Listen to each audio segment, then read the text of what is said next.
Get ready. Welcome to the new year, everybody. Welcome back for the spring semester. Welcome to Gullcast, our Endicott Esports podcast. And folks, we're kicking this off with an absolute banger today. For those who don't know, this week when we're recording this, we are hosting one of the world's top Rainbow Six Siege teams, Team Secret, in our Endicott Esports Lab. And here with us today is the team manager for Team Secret, all the way from Brazil. Long way. Just a little bit down the road here. Please give a warm Endicott welcome to Marlon Mello. Marlon, thank you so much for being here today. Thank you very much for having me here. Thank you. What do you think of your stay so far? I just want to get that out of the way first, though. I do think this place is just treating me so well that I don't want to go away anymore. Just we'll try to stay over here. I will be sure to put that in my next employee review when my contract's up. I'm glad. Yeah. So for those not listening who aren't familiar with the whole boot camp concept, so there is a huge event going on in Boston next month. It's not very often that Ubisoft holds major Rainbow Six tournaments in the United States. Typically, we go to Montreal up in Canada. Last year, we've talked about this a lot in Sao Paulo. Yeah. That was a massive success. They also do it in Europe. But Boston has been proven to be a good esports scene, and we're having the Six Invitational there next month. So a lot of times before the event, teams will get together and find some place to what they'll call boot camp. For those unfamiliar, what is the function of boot camp? What are your primary goals of doing it? What is the why behind that, and what are your goals this week? I do believe, just to make it clear for everyone, what is a boot camp? It's more like a concentration. So before a big event or a big competition, whatever, you just get everyone from the team together into one place, no distractions, no anything, just to focus on the game or a sport that you're going to.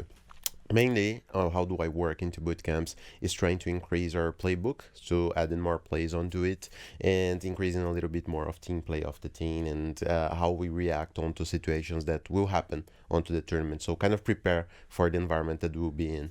Cool. So how much do you guys typically play online versus in person?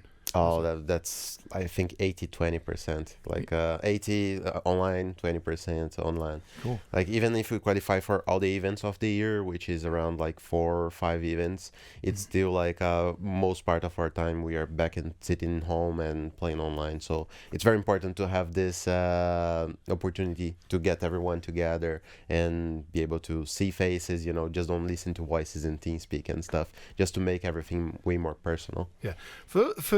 For competing live in person, like competing at a LAN event like this, it is a completely different. It's a completely different ballgame than playing online. Yeah, right. It is. How much? What's that like competing in a live setting like that with thousands of fans screaming? You're on a stage. How much? What is that experience like compared to what you're usually accustomed to?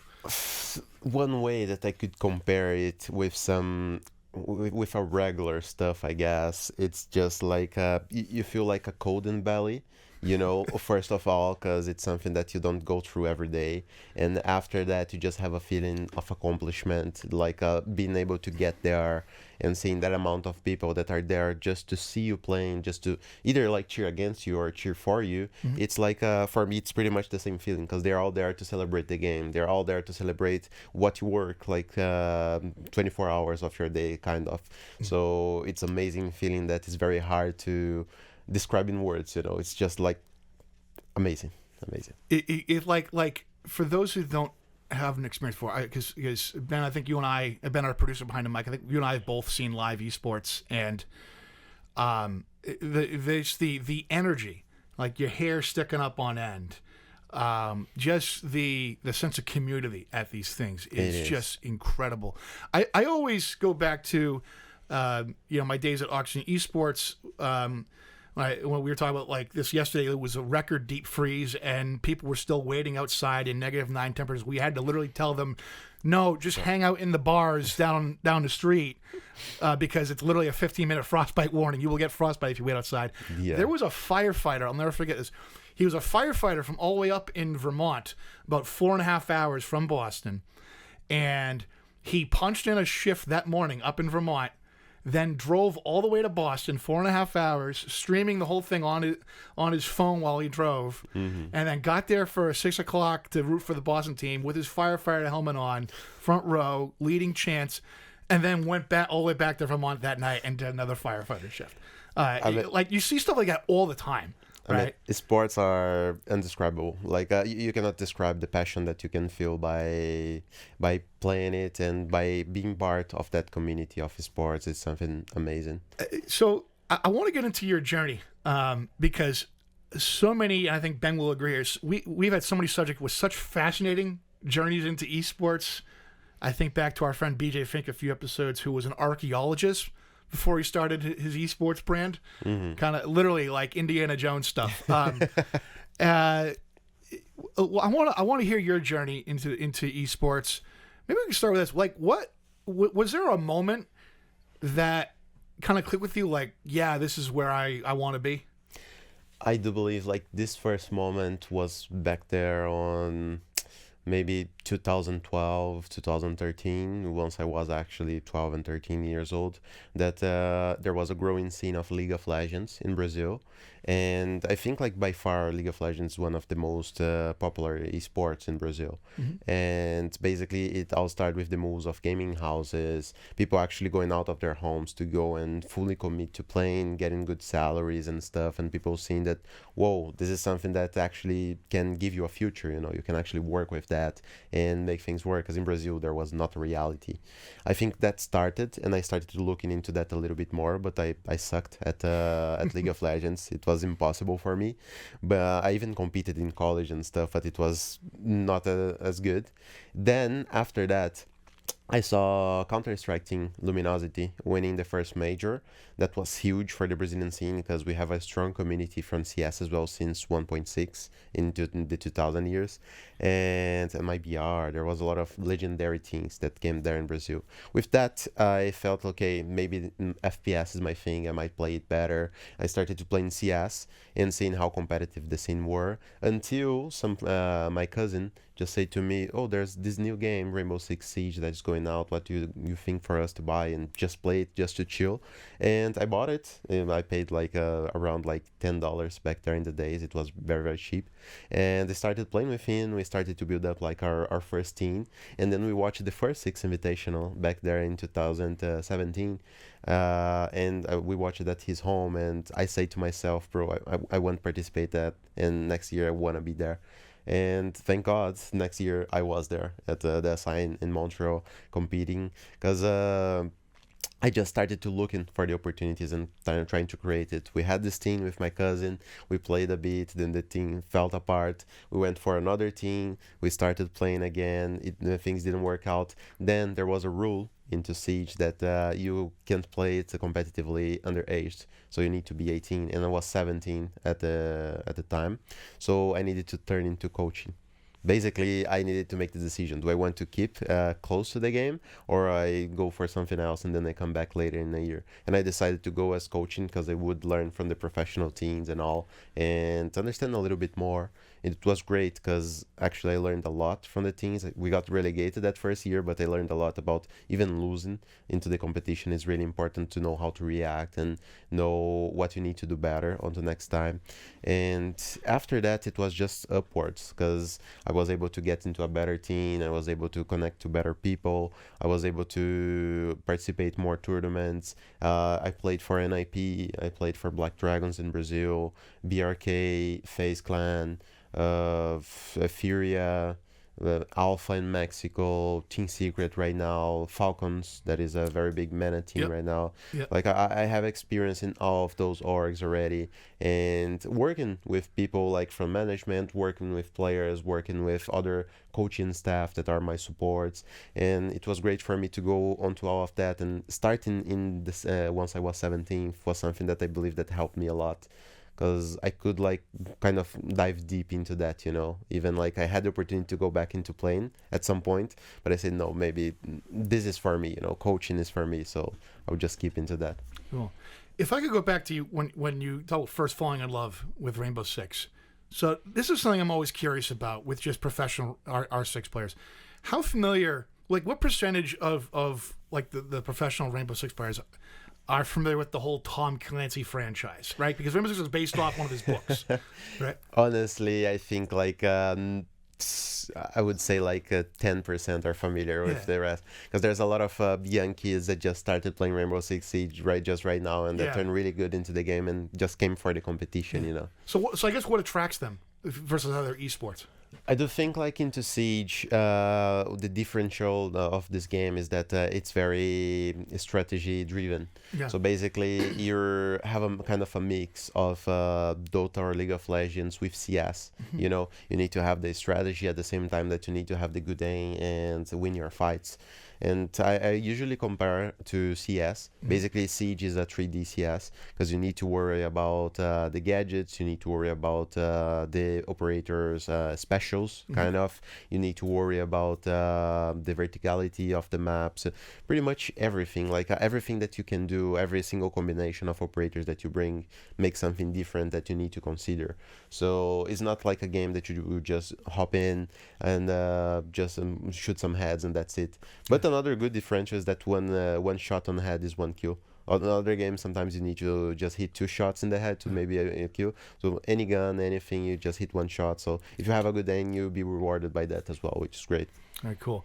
Watching you guys scrim a little bit yesterday, how much notes you guys take in between? It's pretty impressive. How much study goes into the game plan?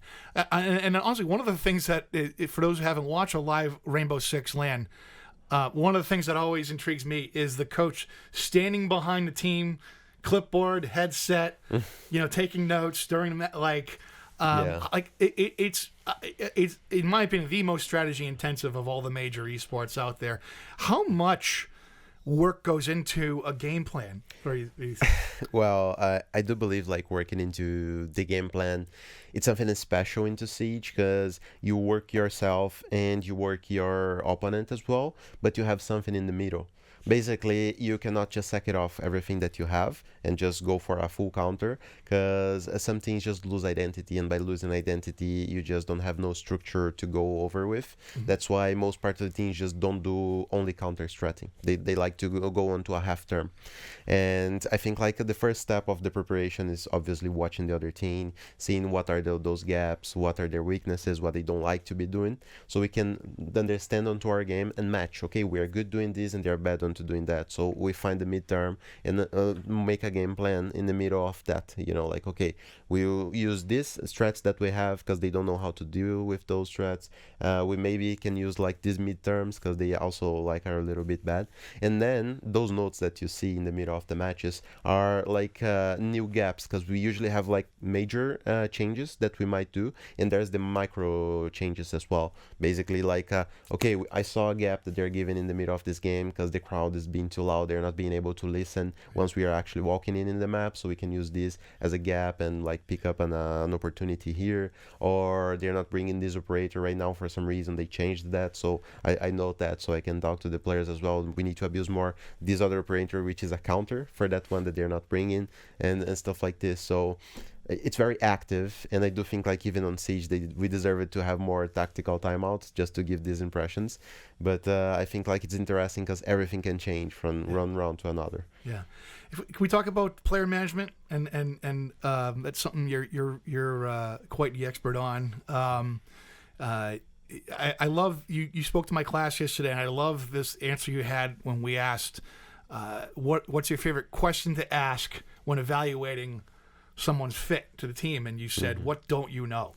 Which I think is a really interesting question to answer. I think in this day and age when information is so readily available anywhere, and just institutional knowledge alone is not enough. It's more about how are you equipped to unlearn and learn, right? How are those learning chops, right? And so exactly, it starts with humility, right? Yeah. I'd love to get into how you structure teams. Like what are the qualities that you guys look for when you're assembling these teams? I do believe like one of the most important things is how motivated the person is, because you can coach a bad player, but you cannot coach a unmotivated player, some player that don't want to be there, don't want to be champion. It's impossible. So this is the main thing. If you see the player have the qualities of that, if you see that he really wanted to make it happen, you'll be able to coach him. The second thing is understanding what is being their limits at the moment. So in that case, what he don't know, how he sees stuff, how he deal with usually like in some situations is important as well. So you can make a kind of track up a plan to know how to deal with him. And the last one is how he interacts with his teammates, because we have a team synergy that needs to be worked out, and people need to get along with each other. Otherwise, you go into an intense match and you have people like shouting at each other or just shutting down because they don't like, I don't like you, and like I don't want to make you win. You know, people need to like each other at the point that okay, I want to win for me, but I want to win for you as well. I want you to lift the trophy. You know, and it's very very important for me that we have this feeling alongside each other, because it makes our connection stronger. And sometimes I don't have strat for myself to keep going, but I really want to make you a champion, so I'll make like a extra push, an extra move, just to not leave you on a bad spot, you know. Yeah, if you're gonna spin on just the how do they react in a moment? Are they panicking? Right. You know, esports are such a more cerebral game, I fully believe, than traditional sports, and sometimes that can lead to, I guess you can call it paralysis by analysis. Sometimes they just kind of get in a rut. Like with mental training, like what is your approach with mental wellness with these guys? I think like the mental wellness is one of the pillars of competition. Yeah. I think even in general, but especially in esports, because our brain is being the main organ that we are using into there. So it's very important for us to be able to treat it well. And that we always have worked with psychologists, for example, into those things. I always try to be as close as I can to our psychologists to understand what is going through with the players, what they need to improve, what they don't need to improve, and stuff like this. And especially doing mindfulness training. It's something that I learned from a performance coach that I worked in the past, Bernardo. Big teacher for me, and I learned a lot of little exercise that might help some people with their mental performance once they are going on what I call the void. Mm-hmm. Basically, you have two mental states that you go through competition.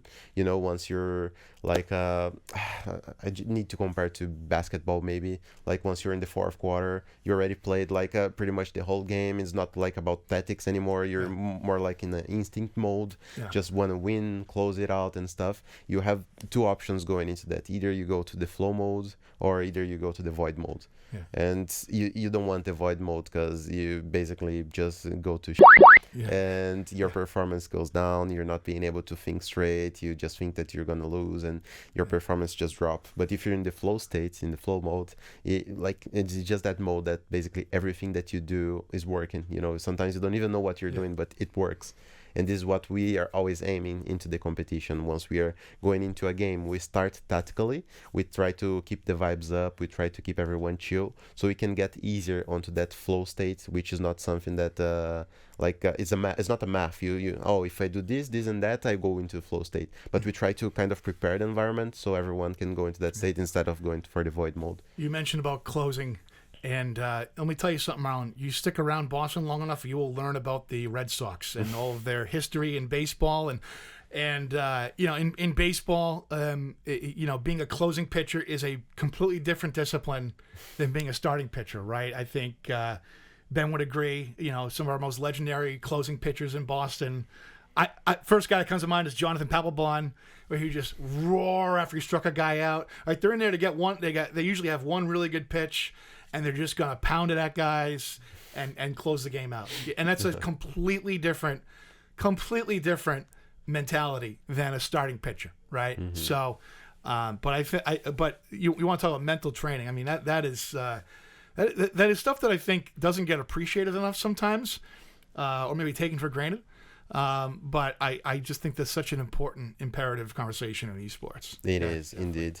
I don't think people value mental health enough these days even. Yeah. And I think like it's an important pitch because we are we are on a really good spot about injuries. Like people know how to treat with a broken knee or something. But once someone is going through a hard time back there at home, people don't really care that much. Like even you care, okay, are you feeling fine? The person usually say, yeah, I'm fine, and that's it. It's close. But there's much more stuff going into that, so it's important for you to be close. I think it's easier in esports, to be honest, because it's only 5 players, maybe 6, than like 11 in soccer, for example. Yeah. But that's why it's important to have the sense of community as well into the team, because sometimes the player don't say something to me, but he say for his teammate, and his teammate try to help him. So we have like this kind of cover between each other, which is really important in my opinion. Cool. We ready for a lightning round? We ready for a lightning round, Ben? Sure. Let's go. Okay. So, again, these are quick responses, but we have a pattern here of I say lightning round, and these turn into 5-minute answers anyways. So I'm going to start calling it thunder round. We'll see where it goes. So ready for thunder round? Sure. All right. First question. What's the worst advice you ever got in your career? I think the worst advice that I got into my career, it was don't take notes. I guess like onto overall, it's something that should be familiar. People just usually get too sticky to notes. I think it's how you approach them instead of not taking it, because people just make a lot of notes, for example, and don't use it that often, or just get to stick to that. But I think like notes are just a support into your whole life. I like to take notes pretty much for everything. I like to take notes into my schedule, onto my personal activities, in my job activities. So I think like if you just fool yourself with sticky notes or whatever, it's good, because but as everything in life, you need to know how to use them properly. I don't know if that's the kind of a question you were looking for. That's an interesting answer. So see we're already going off on off ramps here. See what I mean? Because I so from my time working at the New England Patriots, we talked about the NFL team, and right when I got there, they had probably 2 of the best receivers in the league. Randy Moss, who might be the best wide receiver of all time in the history of the game, and another guy, Wes Welker. Wes Welker, and they were 2 completely different learners. They would sit there in the room, and Randy would get the game plan. He would just look at the play sheet and throw it on the ground. Wes Welker would take meticulous, like maniacal notes, writing all up in the margins, every little thing. But Randy would go out there and he would just nail everything perfectly, but he would never take notes. And he would the coaches at the time were like, he taught me a lot about what it means to be a visual learner, because he was something that he sees it and it instantly snapped for him. Yeah. Whereas someone like Wes Welker, who had to work a little harder coming out of college to get to where he was, really leaned into the being just an incredibly cerebral football player, and now he's coaching in the NFL, so it's paid off for him. And then Randy Moss is actually, but you watch Randy Moss on TV, he's a very, very, very good analyst on the national TV when he gets on. So just seeing that in action was just a real eye opener for me about the different types of learning. But I think to your point, to learn something and not how like it's almost like learn it, envelop it, and then forget it. Yeah. And at that point, it gets in you, and then it just sprouts out at different times, right? Does that make sense? Yeah. It's because we have so much information these days. It's just easier to get lost, in the middle of all of that. So I think making notes just help you stick to what is important, Yeah. Next lightning round question. Here we go. What is an unpopular opinion that you stand on? Unpopular opinion I stand on. I think, as I say to you, I think mental health should have a way heavier lookup than people actually does. I think like people just think that no, people should be fine. They don't need to talk with anyone or whatever. I heard that a lot. I even like into some of the orgs I've been in, they were not even able to get psychologists because they didn't thought it was that important. Wow. But I stick to that. Like I think like mental health, it's something that is crucial for us in this century that we are living. Yeah. What's a prediction you have about the future of this industry? About sports in general, I do think like you think about this subject or in general? In general, yeah. In general, as I say to you before, I think this will be most popular than some traditional sports. because I do think like people start days today like just playing video game already, just seeing other people playing video games, so it's kind of their world, you know. Traditional sports like soccer, tennis, they will always be there, as some other sports there always be as well, but it will not be part of the people's life anymore, you know, like as it is right now. I think it's hard to say about that here, especially into the USA, because you guys have really good programs from college that involves that and that engage people. But for Brazil, for example, it's something that soccer is like the biggest one, but you don't hear that much about the others anymore, you know. Like you hear more community engagement and stuff in League of Legends, for example, than in other sports. So I think this is a reality that might come into other countries and other games as well. I'm gonna agree with you a lot on this, and I think a big reason why is actually what's going on in youth sports in this country, where it's become such a pay for play operation. And you know, it's no secret that the two most popular sports in this country are American football and basketball. How many basketball courts did you see when you were around Boston, right? People playing in the streets, right? It's an easy pickup game. It's like, I mean, in Brazil, I mean, how many futsal pitches are there around wherever you are, right? It's a street sport, right? It's a street sport, basketball street sport here. I think soccer. I hate to say soccer. I feel like I'm being rude when I say soccer to you. Football, but okay, football. It's becoming a street sport slowly in some cities, and then football again. You can just hey, let's go out in the yard and throw, right? I think baseball's in trouble. I think, you know, charging people exorbitant money to show up at all these tournaments and they don't actually learn any fundamentals. They're just learning how to play games, and then you compare with esports. What is the barrier to entry of esports? Watching people for free on Twitch, playing Fortnite for free on any system, like the barrier to entry, easy access. The winner, you're right. The winners in this whole streaming war and everything, they're going to be the ones who have the ability to get in front of the most people. Yep. And for esports, the best thing about it right now is the low barrier to entry, and I think that's what's ultimately going to win. Right? So, yeah, I agree. Last lightning round question, and again, these have been not quite lightning, but whatever. I am really loving this conversation. You were so easy to talk to. What advice would you have for students looking to get into the industry? I do think like you being able to work into your media is one of the most important advice. I even talk already to some of your students. Like the orgs really look into people that can put out some numbers. And it's easy to do these days. Everyone has access to a camera. Everyone has access to good internet. So like it's something that you can use even your phone to stream or whatever, and being able to show yourself. People see that you're actually maybe a smart player, maybe a charismatic player, someone that is a good vibes for the team and stuff like this.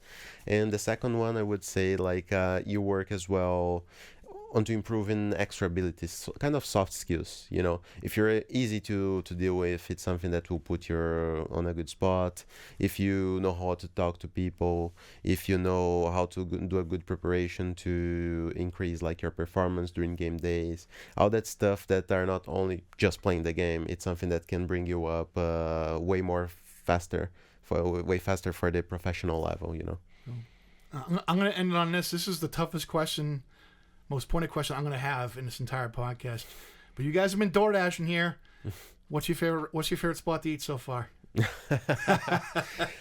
Well, I think I can say for me, we ate in a place called Big Chicken. Or something like Big this. Chicken, yes. Ben is nodding his head behind the mic. He knows all about it. Here we go. Big Chicken is quite fine, but the boys just went with the classic McDonald's. Oh man! All right. Well, before you get out of here, I gotta introduce you all to the North Shore delicacy that is roast beef. Perfect. The three-way roast beef. It is. Ben can attest. Beverly is home to the original North Shore roast beef. It is a delicacy up here. So, sure, we're gonna try. Marlon, anything else before we wrap up here? Anything I missed that you wanted to get out of there? No, like I do think like if you don't know Rainbow Six Siege, you should look into like the game is a little bit hard to follow up into the beginning, but it's really rewarding once you start to understanding the game. There's a lot of people that are dedicating their time to teach people about how it is the game, how is the competition. So I would say that if you really like strategy, if you really like different FPSs that you won't be seeing like everything happening again and again and again, round after round, the Siege is one of your games because it's incredible how much variables there are into that game and it's really entertaining. So awesome. Well, Marlon, It is an absolute pleasure being here, brother. This has been a wonderful conversation. We're so thrilled to have you here. Hope you're enjoying your stay on the campus of Endicott. For those who are just joining our podcast and haven't caught up on our past episodes, all the episodes are up on our Spotify. Just look for Gullcast Endicott Esports. You can also check them all out on our YouTube channel. Just look for @Endicott Esports. For now, from Marlon Mello, this is Brendan Hall saying thanks for listening. Thanks everyone for tuning in. Be sure to follow us at Endicott Esports. See you next time.